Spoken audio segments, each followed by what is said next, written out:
ஐந்து கரத்தனை ஆனை முகத்தினை இந்தின் இளம்பிறை போலும ஈற்றனை நந்தி மகந்தனை ஞான கொடுந்தனை புந்தியில் வைத்தடி போற்றுகின்றேனே. வணக்கம். நம்ம ஜோதிட சொந்தங்கள் எல்லாருக்கும் வணக்கம். இன்னைக்கு நம்ம ஒரு முக்கியமான தலைப்பை பார்க்கணும். 8ஆம் பாவாதிபதி திசை. இந்த 8ஆம் பாவாதிபதி திசை என்ன ஒன்று அப்படிங்கிறதுக்கு நம்ம க்ளோஸாக ஃபாலோ பண்ணுறவங்களுக்கு இந்த ஒரு பாடல் ஒன்று சொல்லிகிட்டே வருவேன். அது கண்டிப்பாக சிலருக்கு மனப்பாடமே ஆயிருக்கும். அந்த 8ஆம் இடத்ததிபதி திசை வந்து மிக கடுமையாக கஷ்டப்படுத்தும் அப்படின்னு ஒரு கான்செப்ட். நான் ஏற்கனவே சொன்ன மாதிரி எந்த ஒரு ஜோதிட விதியையும் தூக்கிட்டு போய் எல்லா ஜாதகத்துலேயும் வச்சா எல்லாத்துக்கும் அது மேட்ச் ஆகாது. சரியா? ஒரே 42 சைஸ் சட்டை எடுத்துகிட்டு போய் 10 பேர்த்துக்கு போட்டோம்னா ஒருத்தருக்கு பெருசாக இருக்கும், ஒருத்தருக்கு சிறுசாக இருக்கும், ஒவ்வொருத்தருக்கும் ஒவ்வொரு அளவு இருக்கும். அது மாதிரி இந்த ஜோதிடத்தை பொறுத்த வரைக்கும் அந்த ஜாதகத்துக்கு தகுந்த மாதிரி ஒரு ஜாதகமும் பார்க்க பார்க்க நம்ம கற்றுக்கிட்டே இருப்போம் சார். வாழ்நாள் பூரா கற்றுக்கிட்டே இருப்போம். ஆனாலும் கற்று முடிக்க முடியாது, அது வேற. சரி, இப்போ 8ஆம் பாவாதிபதி திசை வந்து யோகத்தை செய்யும். சிலருக்கு அபரிமிதமான யோகத்தை செய்யும். பெரிய அளவில் பொருளாதாரத்தை சம்பாதிப்பேன். நீ சொல்கிறது தெரியுது, அது வந்து விபரீத ராஜயோகம் தானே சொல்கிற நீ அப்படின்னு. விபரீத ராஜயோகம்ன்றது வேறையா? அதாவது சாதாரணமாக இருக்கிறவனை அடித்து தூக்கி செம்மையாக கொண்டு போயிடும், மேலே கோபுரத்தில் உட்கார வச்சிடும், நிறைய பொருளாதாரத்தை சம்பாதிக்க வைக்கும், கொண்டு வந்து கொட்டிடும். அதுக்கப்புறம் கம்ப்ளீட்டாக வாஷ் அவுட் பண்ணிடும். சுத்தமாக அடித்து காலி பண்ணி ஒன்றும் இல்லாமல் கம்ப்ளீட்டாக நொறுக்கிடும். இப்போ மைக்கேல் ஜாக்சன் எடுத்துக்கோங்க. ரொம்ப கடினமான ஒரு சூழ்நிலையில் இருந்த ஒரு ஒரு சின்ன பையனாக இருக்கல, ரொம்ப வறுமையை அனுபவிச்சவர். யார்? Michael Jackson. பாட்டெல்லாம் பாடுவார்ல அந்த மைக்கேல் ஜாக்சன். அப்புறம் அந்த மிடில் ஏஜ்னு வரையில் வந்து பார்த்தீங்கன்னா அவர் மேலே ஏற ஆரம்பிக்கிறார். அப்பேற்பட்ட ஒரு ஏற்றம். அந்த ஏற்றம் வந்து எக்கச்சக்கமான சம்பாத்தியம். நீங்கள் நல்லா யோசனை பண்ணி பாருங்கள். அவன் சம்பாரித்த காசை செலவு பண்ணியிருக்க முடியும்ன்றீங்க? கண்டிப்பாக முடியாது. அவன் என்னதான் வந்து ட்ராவல் பண்ணாலும், என்னதான் லக்ஸூரியஸான லைஃப் எடுத்துக்கிட்டாலும், அவர் சம்பாரித்த காசை அந்த ஆளுனால செலவு பண்ண முடியாது. அம்புட்டு காசு சம்பாதிச்சுட்டான். அப்போ அதை எல்லாம் அழிகிறதுக்குன்னு ஒரு டைம் வரும்ல. அப்போ இது என்ன ஆகுதுன்னா, இதுதான் விபரீத ராஜயோகம். சாதாரணமாக ஒரு தெருவில் பாடிக்கிட்டு இருந்த ஒருத்தங்க தூக்கி கொண்டு போய் பிரம்மாண்டமாக உட்கார வச்சு எல்லா நாடுகள்லேயும் கலை நிகழ்ச்சி எல்லாம் பண்ண வச்சு அவ்வளோ காசு பணத்தை இன்னைக்கும் அந்த பாட்டை போட்டால் ரசிக்கிறவங்க எத்தனை பேர் இருக்காங்க? சரி, அப்படி ஒரு மியூசிக் இல்லை. சுக்கிரன் 4ஆம் இடத்துல இருந்தால் அல்லது 4ஆம் இடத்துல சம்மந்தப்பட்டால் அவங்களுக்கு மியூசிக் வந்து ரொம்ப பிரமாதமாக வரும். எய்தர் மியூசிக் போடுறவங்களா இருப்பாங்க, பாட்டு பாடுறவங்களா இருப்பாங்க. ஒன்றும் இல்லையா, எங்களுக்கு அதெல்லாம் தெரியாது, ஏன்னா மியூசிக்கை நல்லா ரசிக்க தெரிஞ்சவங்களா இருப்பாங்க. சிலர்லாம் வந்து பார்த்தீங்கன்னா சரணத்தை தனியாக பல்லவியை தனியாக ரசிப்பாங்க. இதில் இது நல்லா இருக்குது, இதில் இந்த ஸ்டான்ஸாக நல்லா இருக்குது, இந்த இடத்துல வயலின் வரும்பார் அது நல்லா இருக்குது, இந்த இடத்துல தமிழ் வந்து விளையாடும்பார் அது நல்லா இருக்குது அப்படின்னு தனித்தனியாக ரசிப்பாங்க. அப்போ 4ல் சுக்கிரன் சம்மந்தப்பட்டால் அந்த மாதிரி அப்படின்னு சொல்லுவாங்க. சரி, அப்போ அவ்வளவு பெரிய ராஜயோகத்தை கொடுத்து கடைசியில் அவருடைய ஈற்று காலம், மைக்கேல் ஜாக்சனுடைய ஈற்று காலம் பார்த்தீங்கன்னா ஒன்றுக்கும் இல்லாமல் போச்சு. அந்தல சிந்தலை ஆகி போச்சு. அவ்வளோ கஷ்டம். அப்போது இதுதான் விபரீத ராஜயோகம்ன்றது. நான் சொல்கிறது அந்த விபரீத ராஜயோகத்தை சொல்லலை. 8ஆம் பாவாதிபதி தன்னுடைய திசை நடத்தி அதில் ஒருத்தனை கோடீஸ்வரன் ஆக்கிறதுக்கான அமைப்பு இருக்கா அப்படின்னா, ஏழை நிச்சயம் ஆக்குமியான்றாங்கல்ல, அந்த மாதிரி சொல்கிறான். அதுக்கும் வழி இருக்கா அப்படின்னா, முதல்ல அஷ்டமாதிபதி திசை என்ன பண்ணும் அப்படிங்கிறதுக்கு அந்த பாடலில் நான் என்ன சொல்கிறேன்? அட்டமாதி சப்தமங்கள் கோணங்கள் கேந்திரிக்க மாறால் அடிபடுவான், நல்ல மனையாளை வேறுபடுத்திடுவான், மூலையில் உறங்க வைப்பான், முழுதும் பட்டினியே ஓட்டு வருத்திடுவான், கண்டோர் எசிடவும் கடையினல் ஒரு காசுக்காக கையேந்தி காத்து நிற்பான், பந்து ஜனம் எல்லாம் வரும் கட்டுக்கொட்டு மேளங்களும் கனத்த சண்டையில் தாக்கி கொன்றிடுவான், ஒருவன் களத்திரத்தை உன்னித போகஞ்செய்வான், நட்டவயிர் தீச்சுடுவான், நலமுள்ள சுகங்காட்டி மெத்த கெடுத்துடுவான். சரியா? இதான் 8ஆம் பாவாதிபதி திசைக்கு சொல்கிற பலன். சரி, அப்போ வந்து 8ஆம் பாவாதிபதி திசை நடந்தாலே எல்லாத்துக்கும் இது மாதிரி கெடுத்துப்படுமா அப்படின்னு நினச்சிக்கிறதுக்காக நம்மள பலர். அப்படி இல்லை. 8ஆம் பாவாதிபதி திசை நடந்து யோகமாக இருக்கிறதுங்கிறது உண்டு. அதுக்கு என்ன கண்டிஷன் அப்படின்னு போகணும். முதல்ல அஷ்டமாதிபதினு சொல்லக்கூடிய 8க்கு அதிபதி 8ஆம் பாவத்தில் ஆட்சியாக இருந்தார்னா அது தோஷமே இல்லை. அதை விட அதுக்கு முன்னால் நான் இன்னொரு பாயிண்ட் சொல்லணும். ஒரு சில லக்னத்துக்கு அஷ்டமாதிபதி அஷ்டமஸ்தானத்தில் இருந்தாலும் லக்னத்தில் இருந்தாலும் ஒன்றும் செய்யாது. அது என்ன, அது அப்படி ஒரு ஸ்பெஷலான லக்னம் அப்படின்னு இருக்குதா? இங்கே பாருங்கள், துலா லக்னத்தை எடுத்துக்கங்க. இதுக்கு அஷ்டமாதிபதி யார்? சுக்கிரன். இவர் சுக்கிரன் வந்து லக்னத்துக்கு 8ஆம் இடத்துல ஆட்சி பெற்று நின்னாலும் அல்லது லக்னத்திலேயே ஆட்சி பெற்று நின்னாலும் இந்த 8ஆம் பாவாதிபதி திசை யோகத்தை செய்ய, தோஷத்தை செய்யாது. முடிஞ்சு வச்சா இது வந்து சர்வ நிச்சயமாக நடக்கக்கூடிய விஷயம். அதனால் இந்த பாயிண்டில் வந்து மனசை போட்டு உலட்டிக்கவே வேண்டியது இல்லை அப்படின்ற மாதிரியான அமைப்பை இந்த இடத்துல ஸ்ட்ராங்காக சொல்லிடலாம். அப்போ அஷ்டமாதிபதி அப்படிங்கிறது வந்து இந்த இடத்துல ஒன்றும் செய்யாதியா அப்படின்ற மாதிரியான அமைப்பு. எது லக்னம் வந்து துலா லக்னமாக இருந்து துலா லக்னத்துக்கு சுக்கிரன் உட்காந்துருக்கிறது லக்னத்திலே உட்காந்துருந்தாலும் ஒன்றும் செய்யாது அப்படின்றது தான் இதுக்கான அமைப்பு. அல்லது இந்த சுக்கிரன் 8ஆம் இடத்துல உட்காந்துருந்தாலும் ஒன்றும் செய்யாதுங்கிறது தான் அமைப்பு. அப்போ இந்த இடத்துல அஷ்டமாதிபதி அப்படிங்கிற அந்த தோஷம் வந்து அடிவிட்டு போயிடுது. அடுத்தபடியாக சொல்கிறது மேஷ லக்னம். மேஷ லக்னத்துக்கு செவ்வாய் லக்னத்திலே உட்காந்துருக்காருன்னு வச்சுக்கோங்க, அல்லது செவ்வாய் 8ஆம் இடத்துல ஆட்சி பெற்ற நிலையில் நிற்கிறாருன்னு வச்சுக்கோங்க. இப்போவும் இவர் அஷ்டமாதிபத்திய வேலையை செஞ்சு அதனால எதுவும் பாதிப்பை ஏற்படுத்திடுவாரா அப்படின்னாக்க நிச்சயமாக ஒரு பாதிப்பையும் ஏற்படுத்த மாட்டார். இந்த தசை நடக்கல சொத்துச்சோம் சம்பாதிப்பாங்க, வீடு வாசல் சம்பாதிப்பாங்க, ஆஸ்தி அந்தஸ்து சம்பாதிப்பாங்க, எலெக்ஷனில் நின்னா ஜெயிப்பாங்க, அரசியல் ஈடுபாடு அரசாங்க ஈடுபாடு நல்லா வரும், சோசியல் ஆக்டிவிட்டீஸ் நல்லா இருக்கும், உடல் ஆரோக்கியம் நல்லா இருக்கும், பொருளாதாரத்தில் மேம்பட்டு நிற்பாங்க, பேரு புகழ் அந்தஸ்து கௌரவம் எல்லாம் கூடும் அப்படின்ற மாதிரியான ஒரு கான்செப்ட் இதில் ரொம்ப ஸ்ட்ராங்காக சொல்லலாம். இல்லை இன்னொரு பாயிண்ட் வேறு உண்டு. இங்கே பாருங்கள், அடிஷ்னலாக சொல்கிறேன். துலா லக்னத்துக்கு சுக்கிரன் 6ஆம் இடத்துல போய் நின்னா கூட அதுவும் யோகம்தான். எது 6ஆம் இடத்துல சுக்கிரன் உச்சமாயிடுறாருல, இங்கே மறைவே கிடையாது. இது அடிஷ்னலாக தெரிஞ்சுக்கிடுவோம், அப்புறம் விளக்கம் பார்த்துக்கிறலாம், இன்னொரு சந்தர்ப்பத்தில் பார்த்துக்கிடுவோம். சரி, அப்போது இதில் என்ன தெரிஞ்சுக்கிட்டோம் நம்ம?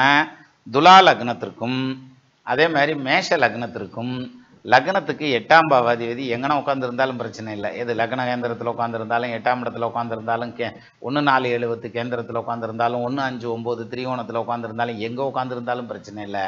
ஏன்னா அதுக்கு லக்னாதிபத்தியம் வர்றதுங்கிறதுனால முழுமையான தோஷத்தை செய்ய முடியாது, யோகத்தை தான் செய்வார். லக்னாதிபதி தசை கெடுக்காதியா. சரியா? இது ஒரு பாயிண்ட். இப்போ இது வந்து 2 லக்னத்தை பார்த்துருக்கோம், துலா லக்னத்துக்கும் மேஷ லக்னத்துக்கும். அடுத்தது ஏதோ ஒரு லக்னம், எந்த லக்னமாக இருந்தாலும் 8ஆம் இடத்ததிபதி 8ஆம் இடத்துல ஆட்சியாக இருக்காரியா, இப்போ என்னமும் பாதிக்குமா அப்படின்னா பாதிக்காது. ஏன் பாதிக்காது அப்படின்னா 8க்கு அதிபதி 8ல் ஆட்சியாக இருக்கிறது யோகம் இல்லையா. வளம்பெறும் லக்கினாதி வன்மையாய் ஆட்சி உச்சம் களங்கரும் பொன்னன் முந்தி கருத்துடன் இருகன் நோக்கில் அளம்பெறும் அஷ்டமாதி அசைவிலாத ஆட்சி பெற்றால் இலங்கிய முனியர்களாய் இவனுக்கு ஆயுள் 100ன்றானே. அப்போ 8ல் 8க்கு அதிபதி ஆட்சியாக இருக்கிறதுங்கிறது ரொம்ப நல்ல விஷயம். எப்போ அவர் அங்கேயும் ஆட்சியாலாமல் எங்கே தான் இருக்க சொல்கிறது? அதாவது என்ன, நான் இந்த 12 கட்டத்தை விட்டு ஸ்டூலை போட்டு வெளியிலே உட்கார வைக்கிறது, 8ஆம் பாவாதிபதி நீ தூரமாக உட்காரு பக்கத்தில் வந்தால் பஞ்சாயத்து ஆயிப்போம் அப்படின்னு அதெல்லாம் கிடையாது. அப்போது இந்த அஷ்டமாதிபதி எங்கே உட்காந்துருக்காரு? 8ஆம் பாவத்திலேயே உட்காந்துருந்தால் அது மிகப்பெரிய யோகம். அதான் முதல் தரமான யோகம் என்னன்னு சொல்லணும்னா. அப்போது 8க்கு அதிபதி தசை வருதா, பயப்பட வேண்டியதில்லை. 8ஆம் பாவத்தில் ஆட்சியாக இருக்கா, யோகம் தான்டா நம்மளுக்கு, விட்றா போடா பார்த்துக்கலாம்டா அப்படின்ற மாதிரியான ஸ்டைலில் வந்துடலாம். சரி, இதே 8ஆம் பாவாதிபதி 8ல் இல்லையா அதானே எனக்கு பிரச்சனை அப்படின்னு ஆரம்பிச்சிங்கன்னா அப்போ 6ஆம் இடத்துல இருக்காரான்னு பாருங்கள், இல்லை 12ஆம் இடத்துல இருக்காரான்னு பாருங்கள். இங்கே 2 இடத்துல இருந்தாலும் யோகம் தான் ஐயா. அதாவது ஒரு மறைவு ஸ்தானாதிபதி இன்னொரு மறைவு ஸ்தானத்தில் போய் உட்காந்துருந்துச்சுனாக்கா அப்பையும் யோகத்தை தாண்டா கொடுக்கும் அப்படின்றான். இதை எப்படி எடுத்துக்கிறது? ஒரு லக்னம் சொல்லுங்கள், என்ன லக்னம் போட்டுக்கலாம்? இப்படி போட்டுக்கிடுவோம். அதாவது கும்ப லக்னம் வச்சுக்கிடுவோம். கும்ப லக்னத்துக்கு அஷ்டமாதிபதி யார்? புதன். இந்த புதன் அஷ்டமஸ்தானத்தில் ஆட்சி பெற்ற நிலையில் நிற்கிறார், உச்சம் பெற்ற நிலையில் நிற்கிறார், ஒன்றும் பிரச்சனை இல்லை, இது யோகம். சரியா? இப்போ இவர் இங்கே இல்லைப்பா 6ஆம் இடத்துல இருக்காரியா, இப்போ என்ன செய்கிறது அப்படின்னாக்க ஒன்றும் செய்ய வேணாம். ஒரு மறைவு ஸ்தானாதிபதி இன்னொரு மறைவு ஸ்தானத்தில் 6, 8, 12 அதிபதிகள் தங்களுக்குள்ளே மாறி உட்காந்துருக்கிறதுங்கிறது, பரிவர்த்தனை ஆகிறதுங்கிறது, இது எல்லாமே மிகப்பெரிய யோகத்தை செய்யும். அப்படி பார்த்தா 6ஆம் பாவாதிபதியான சந்திரன் 8ஆம் பாவத்தில் உட்காந்துருக்கிறதுங்கிறதும் யோகம். அதே மாதிரி 8ஆம் பாவாதிபதியான புதன் 6ஆம் பாவத்தில் உட்காந்துருக்கிறதும் யோகம். இந்த இடத்துல பரிவர்த்தனை இல்லைன்னா கூட. அப்போ இப்போ இந்த அஷ்டமாதிபதி தசை கெடுத்துருமா அப்படின்னா கெடுக்காதியா, இன்னும் செய்யாது. இன்னும் சொல்லணும்னா நல்லா இருக்கும், யோகமாக இருக்கும். சரி, இப்போ இதே மாதிரி இன்னொரு லக்னம் எடுத்துக்கிடுவோம். விருச்சக லக்னம் எடுத்துக்கலாம். விருச்சக லக்னம் தான் நம்ம சொல்லிட்டோம் இல்லையா, அதனால் சிம்ம லக்னம் எடுத்துக்குவோம். சிம்ம லக்னத்துக்கு அஷ்டமாதிபதி யார்? குரு. அஷ்டமத்தில் ஆட்சி பெற்ற நிலையில் நிற்கிறார், நல்ல விஷயந்தான். 6ஆம் இடத்துல நீசம் பெற்ற நிலையில் நிற்கிறார், அதுவும் பிரச்சனை இல்லை, நல்லா இருக்கு. 8க்கு அதிபதி நீசமான ஆயுசு கையில் ஆயுசில் கை வச்சிடாதா, ஆயுள் குறைஞ்சி போயிடாதா அப்படின்னா அதெல்லாம் குறையாது. ஆயுள்லாம் குறையிறதுக்கு இதை வச்செல்லாம் சொல்லக்கூடாது. அதாவது அஷ்டமாதிபதி ஆயுள் காரகன் லக்னாதிபதி இவங்க 3 பேர்த்தையும் வச்சுருந்தேன் ஆயுளை எடுக்கணுமே தவிர வெறும் அஷ்டமாதிபதி நீசமாயிட்டார் லக்னாதிபதி நீசமாயிட்டார் அதனால் அல்பாயுசில் போயிடுவோம்னு பேசுகிறதுங்கிறதெல்லாம் அது என்ன சொல்கிறது, அரைகுறையான நம்ம நாலேஜை பிடிச்சிட்டு நிற்கிறோன்னு அர்த்தம். சரி, இப்போது இன்னொரு விஷயத்துக்கு வாங்க. இந்த 6ஆம் பாவத்தில் குரு இருந்தாலும் யோகத்தை செய்யும். சரி, 12ஆம் பாவத்தில் குரு நிற்கிறாரியா? இப்போ இது மிகப்பெரிய யோகம் தெரியுமா? அப்போ 8க்கு அதிபதி திசையில் நல்லா சம்பாரிச்சுட்டு போயிருயான். அப்போது மறைவு ஸ்தானங்களில் நிற்கிறதுங்கிறது யோகம் அப்படின்னு வந்துடும். அப்போது ஒரு ஜாதகத்துக்கு இந்த 8ஆம் பாவாதிபதி திசை அப்படின்னு எடுத்துக்கிட்டா அது வந்து எந்த இடத்துல உட்காந்துருக்குங்கிறது ரொம்ப முக்கியம். அந்த பாடலில் என்ன சொல்கிறான்? அட்டமாதி 8க்கு அதிபதி சப்தமங்கள் கோணங்கள் கேந்திரிக்க அப்படின்றான். சப்தமம்னா 7ஆம் இடம், கோணம்னா 1, 5, 9ஆம் இடம், கேந்திரம்னா 1, 4, 7, 10 இந்த இடம். இந்த இடங்களில் இருந்தால் அப்படின்னு ஆரம்பித்து அப்புறம் பலன் சொல்ல வரான். சரியா? அட்டமாதி சப்தமங்கள் கோணங்கள் கேந்திரிக்க அப்படிங்கிற இத்தனை ஸ்தானம் 1, 4, 7, 10, 5, 9 இந்த 6 இடத்துல எங்கே உட்காந்தாலும் அந்த அஷ்டமாதிபதி திசை அவங்களுக்கு மிக கடுமையான பலன்களை செய்யும் அப்படின்றான். இப்போ அடுத்த பாயிண்ட்டு, எனக்கு அப்படித்தையா உட்காந்துருக்கு, அப்போ அடுத்து வேற அந்த அஷ்டமாதிபதி திசை வருது, என்னம்மா ஜட்டையை கிழிச்சு விடுமா அப்படின்னாக்கும் கிழிக்காது ராசா. ஏன் தெரியுமா? அதுக்கு ஒரு காரணம் இருக்குது. அதாவது அந்த அஷ்டமாதிபதி இதே மாதிரி கேந்திர திரிகோணங்கள் உட்காந்து வக்ரமாயிட்டாருன்னு வைங்க, சொல்லி முடிஞ்சு. சூப்பராக இருக்கும் அந்த அஷ்டமாதிபதி திசை, அருமையாக இருக்கும், பயப்படவே வேண்டியதில்லை. நான் சமாதானத்துக்காக சொல்லலை, நடந்துட்டு இருக்கவங்களுக்கு தெரியும், அந்த திசையை கடந்து வந்தவங்களுக்கு தெரியும். ரைட்டா? ரைட். 2வது பாயிண்ட், அப்போ அது வக்ரமாச்சுன்னா பலன் அப்படியே என்டையராக மாறிடும், 180 டிகிரி மாறிடும், அது யோகமாக போயிடும். சரி, வக்ரமும் ஆகலையா, அதனால தான்யா சொல்கிறேன் நான் அப்படின்னம்னா அதுக்கு அடுத்த பாயிண்ட் எப்படின்னா, அந்த அஷ்டமாதிபதியோட லக்னாதிபதி, பஞ்சமாதிபதி, பாக்யாதிபதி இப்படியெல்லாம் சொன்னேன்னா எனக்கு என்ன புரியும் அப்படின்னா, இந்த அஷ்டமாதிபதி இருக்கார் இல்லையா, அவரோட அந்த எந்த லக்னமாக இருந்தாலும் அந்த லக்னத்துக்கு அதிபதியான லக்கினாதிபதி, 5ஆம் இடத்ததிபதி அல்லது 9ஆம் இடத்ததிபதி ஏதாவது ஒரு விதத்தில் கனெக்ட் ஆனால், அந்த அஷ்டமாதிபதியோட கனெக்ட் ஆனால், 8ஆம் பாவாதிபதியோட கனெக்ட் ஆனால், அந்த சாரம் வாங்கியிருக்கிறது, ஒன்று சேர்ந்துருக்கிறது, மியூச்சுவல் ஆஸ்பெக்ட்ஸில் இருக்கிறது, 5ஆம் பாவாதிபதி 9ஆம் பாவாதிபதியால் பார்க்கப்படுறது, இப்படி ஏதாவது ஒரு விதத்தில் கனெக்ட் ஆனால் அந்த அஷ்டமாதிபதி தசை கெடுக்காது, நியூட்ரலைஸ் ஆகிடும். யோகத்தை செய்யணும்னு சொல்ல முடியல, ஆனால் நியூட்ரலைஸ் ஆகிடும். சரியா? அப்போ அது வந்து பெரிய கொடுமையெல்லாம் பண்ணிடுறாரு. அப்போ 8க்கு அதிபதி தசை வந்து பாதிக்கும்னு சொல்லியிருக்கானே ஐயா அப்படின்னாக்கா, ஆமையா பாதிக்கும், ஆனால் இந்த மாதிரி கண்டிஷன்ஸ் எல்லாம் இருக்குது, இந்த கண்டிஷன்ஸுக்கு எல்லாம் தப்பிச்சு வந்தாத்தான் அப்புறம் அது வந்து இது எதுலேயுமே சிக்கலையான பர்ஃபெக்டாக நிற்கிறேன் அப்படின்னாக்கா அப்போ வந்து பாதிப்பு இருக்கும். அது பாதிப்புலேருந்து தப்பிச்சுக்கிறதுக்கு என்ன செய்யறது அப்படின்னாக்கா, உடனே அதுக்கு அப்படி பரிகாரம் செய்யுங்க இப்படி பரிகாரம் செய்யுங்க அதெல்லாம் கிடையாது.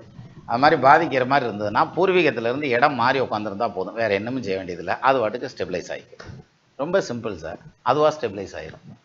அதனால என்னை பொறுத்த வரைக்கும் அஷ்டமாதிபதி தசை அப்படின்னதும் அந்த தசையை பார்த்து பயப்படுறது, மிரண்டு ஓடுறது என்னமும் தேவையில்லை. இது யார் மிரண்டு ஓடுவான்னு நினைக்கிறீங்க? ஜோசியம் தெரியாதவங்களுக்கு பிரச்சனையே இல்லை. சரியா? அப்போ கொஞ்சம் தெளிவாக படிச்சுக்கிட்டோம்னு வச்சுக்கோங்களேன், இல்லை இந்த அஷ்டமாதிபதி தசை இப்படி பண்ணுமா அப்படி பண்ணுமாங்கிற தெளிவு பண்ணிக்கிட்டோம்னு வைங்க, அங்கேயும் பிரச்சனை இல்லை. இது ரெண்டுக்கு நடுவில் நிற்கிறோம் பார்த்தீங்களா, நம்மளை மாதிரி ஆளுக்கு தான் பஞ்சாயத்து. எது? என்னடா அது அடுத்த அஷ்டமாதிபதி தசை வேற வருதுன்றாங்க, இப்பவுமே இம்பிட்டு கஷ்டமா இருக்குது, அப்போ இதை விட பெரிய கஷ்டமாயிருமானாக்கா அது ராஜயோகத்தை கொடுக்குற தசையாக மாறிடும். ஒரு எடுத்துக்காட்டு பார்ப்போமா? இதுக்கு சும்மா சிம்பிளாக பார்த்துக்குருவோம், ரொம்ப டைம் எடுத்துக்கல. அதாவது 1979 ஜூன் மாதம் 21ஆம் தேதி 6:15 மணி AM பிறந்தது, திண்டுக்கல்னே வச்சுக்கோங்க. இப்போ லக்னம் வந்து செவ்வாய், அதனால் லக்னம் வந்து ரிஷப லக்னம், ராசி வந்து மேச ராசி, ஜென்ம நட்சத்திரமாக வந்திருக்கிறது பரணி நட்சத்திரம் 3ஆம் பாதம். இப்போ இந்த ஜாதகருக்கு ராகு தசை கம்ப்ளீட் ஆகிடுச்சு, லக்னத்துக்கு 4ல் ராகு நிற்கிறார். அடுத்த தசை குரு தசை வரப்போகுது, அல்லது வந்துருச்சுன்னு வச்சுக்கலாமா? இல்லை, இப்போ நடப்பு தசை ராகு தசையில் சந்திர புத்தி போயிட்டு இருக்கு, அடுத்து ராகு தசை செவ்வாய் புத்தி இருக்குது, அதுக்கப்புறம் குரு தசை வரப்போகுது. இப்போ இந்த குரு தசையில் இந்த ஜாதகன் என்ன கெதிக்கு ஆளாக போகிறாங்க அப்படின்னாக்க, ஏன்னா அஷ்டமாதிபதி இல்லை கஞ்சி ஆக்கி தெரியுமா, அஷ்டமாதிபதி உச்சமாய் நிற்கிறார் அப்படின்னாக்க, இங்கே பாருங்க, அஷ்டமாதி சப்தமங்கள் கோணங்கள் கேந்திரிக்க, இங்கே 7ஆம் இடத்துல இல்லை, திரிகோணத்தில் இல்லை, கேந்திரத்தில் இல்லை, 3ஆம் இடமான உபஜயஸ்தானத்தில் இருக்கார். அப்போ இங்கே 3ஆம் இடம்ங்கிறது மறைவு ஸ்தானம். இந்த அஷ்டமாதிபதி போய் அங்கே மறைகிறதுங்கிறதுனால இந்த அஷ்டமாதிபத்திய வேலையை செய்யாது. எப்படியா செய்யாது? அது எப்படி நீ உறுதியாக சொல்கிற? இவர் 8க்கு அதிபதியும் ஆகிறார், 11க்கு அதிபதியும் ஆகிறார். இவர் 11ஆம் இடத்ததிபதி வேலையை மட்டும்தான் யா செய்வார், 8ஆம் இடத்ததிபதி வேலையை செய்ய மாட்டாரியா அப்படின்னாக்க, எப்படிப்பா அது அப்படின்னு கேட்கணும்ல. அதுக்கு பதில் என்னன்னா, 8ஆம் இடத்துக்கு, அதாவது இந்த ஜாதகத்துக்கு 8ஆம் இடம் எது? தனுசு. 8ஆம் இடத்துக்கு குரு எங்கே போய் உட்காந்துருக்கார்? 8ஆம் இடத்துல உட்காந்துருக்கார், அவருடைய மறைவு ஸ்தானத்தில் உட்காந்துருக்கார். ஆனால் மறைவு கிடையாது, ஏன்னா அங்கே உச்சம். அப்போ 8ஆம் இடத்துக்கு போயிடுறாரு. ஆனால் 11ஆம் இடம்னு சொல்லக்கூடிய மீனத்துக்கு 5ஆம் இடமான திரிகோணத்தில் உச்சம் பெறார். இப்போ பாருங்க, மறைவு ஸ்தானம் வேலை செய்யுமா திரிகோணம் வேலை செய்யுமானா top priority should be given to திரிகோணம்.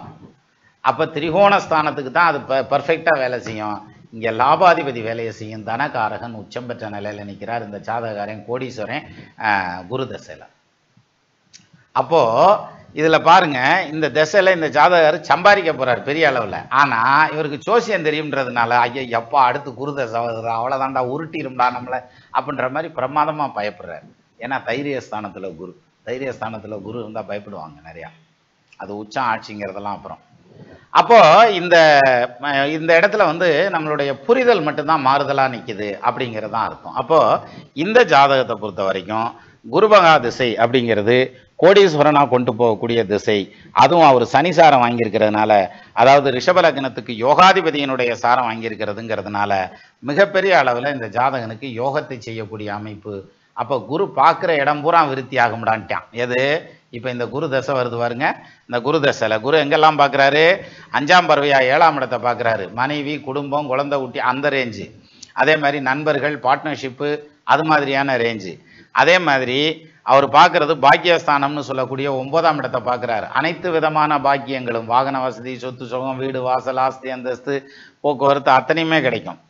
அப்போ அதுக்கு அடுத்து பார்க்குறதுங்கிறது எங்கே பார்க்குறாரு, லாபஸ்தானத்தையே பார்க்குறாரு. அப்போ பொருளாதாரத்தை அள்ளி குமிச்சிட்டு போகிறதுக்கான திசை அப்படின்னு எடுத்துக்கிட்டா அந்த குரு தசை. அப்பேற்பட்ட குரு தசை தான் இந்த குரு தசை. ஆனால் இவர் எப்படி எடுத்துக்கிறாரு, ஐயோ எப்போ அடுத்து குரு தசரா அப்படின்னு கிடுக்கிடுன்னு மார்கழி மாதம் குளிரில் நடுங்கின மாதிரி நடுங்கிட்டு உட்காந்துருப்பாங்க.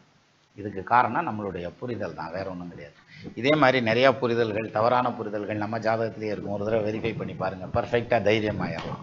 சரியா?